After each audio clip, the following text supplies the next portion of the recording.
अस्सलाम वालेकुम व्यूअर्स। आज हम चिकन के रेशमी सीख कबाब बनाएंगे और इसमें क्या कुछ डलेगा ये मैं आपको बताती हूँ।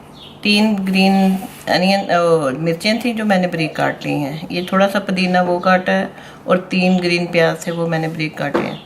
1 टेबलस्पून जो है लहसुन और जिंजर का है। 3 टीस्पून मैंने इसके रेशमी कबाब के लिए हैं मसाले के।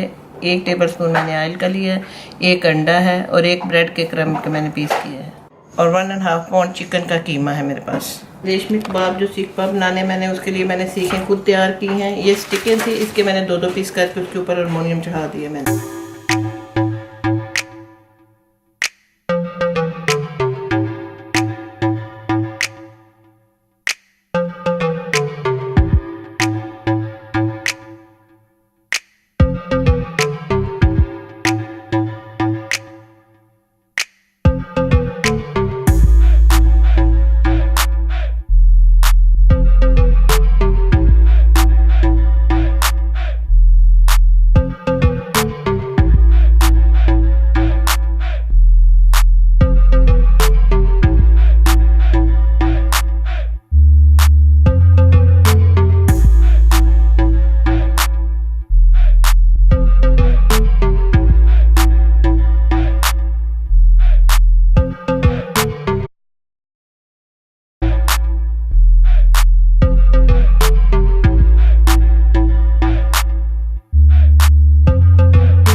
हमारे कबाब जो रेशमी सीख कबाब हमने बनाया है वो बन के तैयार हो गए।